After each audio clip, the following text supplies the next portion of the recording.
의원님께 이제 그날 12월 3일 그 대통령실에서 있었던 그 회의에 관해서 좀 여쭤보겠습니다. 네.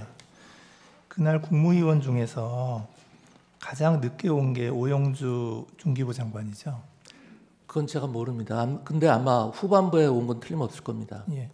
그 오영주 중기부 장관이 그 도착한 시간이 22시 17분이라는 거예요. 이제 그래서 이렇게 숫자를 세 보면 그래서 11명이 된 거거든요. 11명이 됐는데 아까 증인께서 말씀하시기를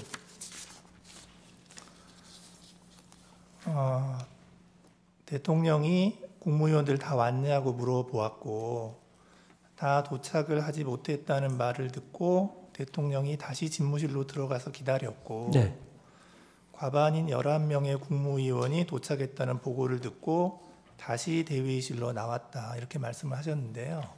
제가 보고를 듣고 나왔다고는 말씀을 안 했고요. 네. 아마 그렇게 하셨을 것 같습니다. 예. 네. 그런데 이제 오영주 중기부 장관 말을 들어보면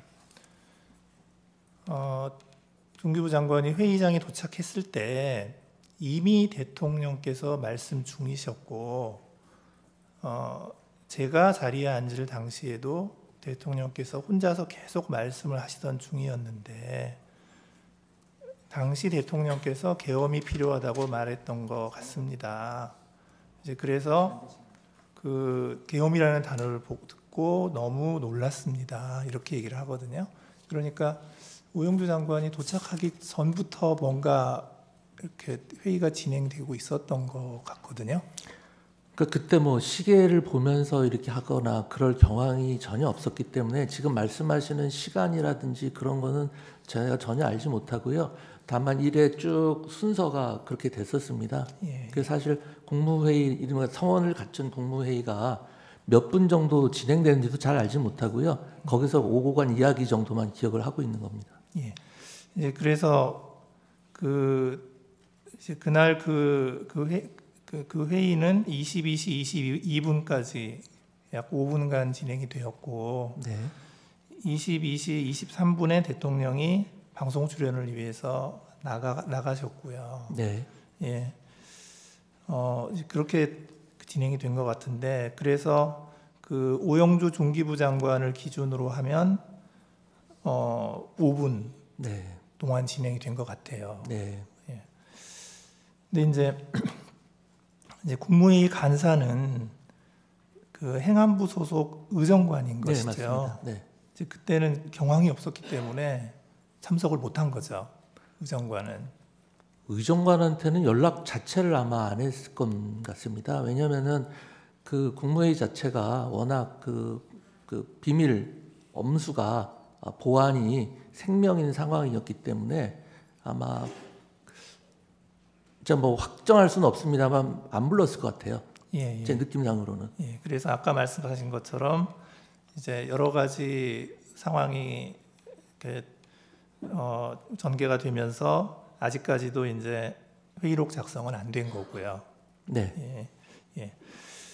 이제 그 다음에 이제 그러면 이 회의가 이제 국무회의였느냐 아니면 국무회의라고 보기가 어려웠느냐에 관해서는 뭐 여러 가지 그 견해가 있을 수가 있잖아요. 네네. 예, 있는데 지금 그 오영주 장관의 얘기를 들어보면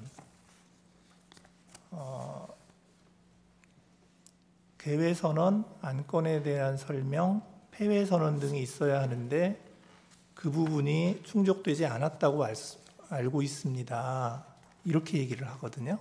그러니까 개회 선언 없었고 안건 설명 그러니까 이 말이 맞나요? 개회 선언 없었다. 안건에 대한 설명 없었다. 폐회 선언 없었다. 뭐 개회 선언은 당연히 없었고요.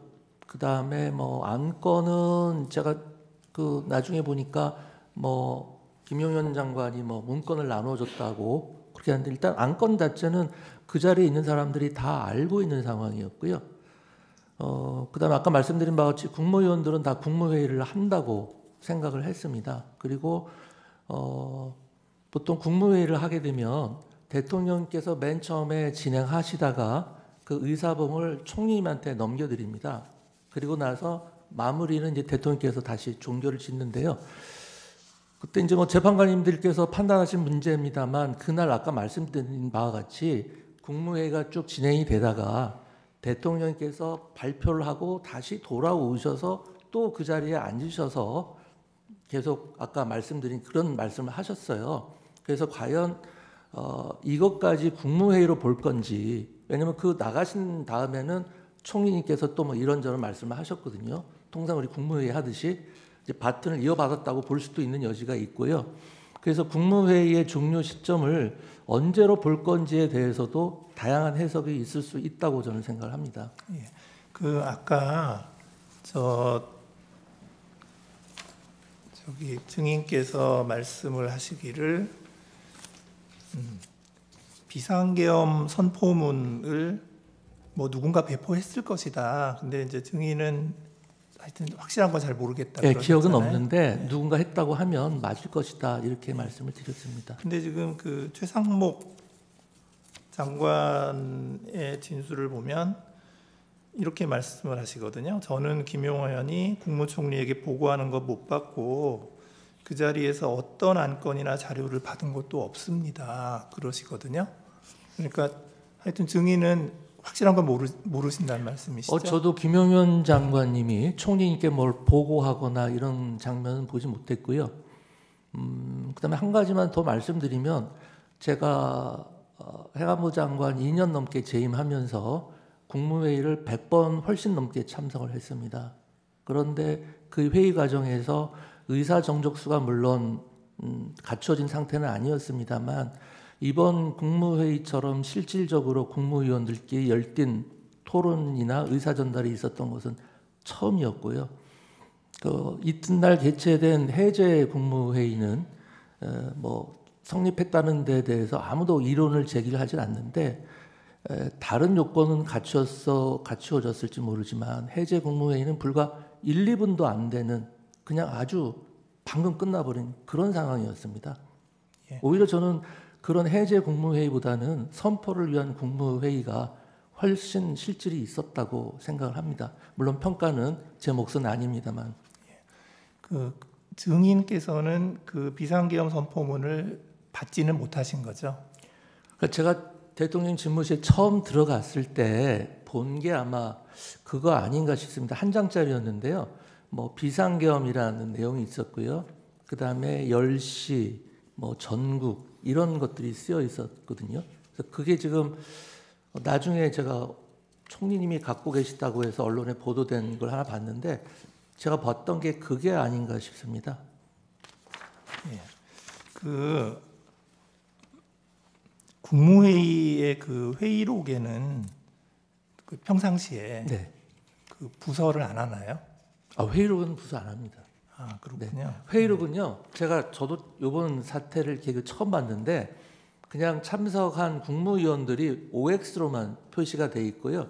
뭐 발언 요지 같은 거는 뭐 보통 국무회의 올리면 바로바로 의결이 되기 때문에 발언 요지도 없고 뭐 다른 내용이 별게 없습니다. 아마 필요하시면 아마 그 회의록을 하나 받아보시면 쉽게 이해가 되실 것 같습니다. 그러니까 누군가 그 확인의 의미로 네. 거기에다가 뭐 서명이나 이런 거 할 거 아니에요? 그게 작성이 된 다음에 참석한 장관들 부처에 다 확인을 회람을 한다고 합니다. 그 회의록을. 아니요, 그러니까 회람을 하면서 거기다가 서명 받나요? 안 받습니다. 안 제가 받- 알기로는 안 받습니다. 행안부 장관도 안 하시나요? 네, 저도 안 합니다. 그러면 그 작성자인 의정관 네, 서명만 있겠네요. 의정관이 서명하는지는 모르겠는데요. 아주 한두 장짜리 간단한 거고요. 거기에 부서하는 게 아니고요. 아까 국법상의 행위 문서에 이제 전자적인 방법으로 부서를 하게 되는 것이죠. 예. 그 저 최상목 장관의 말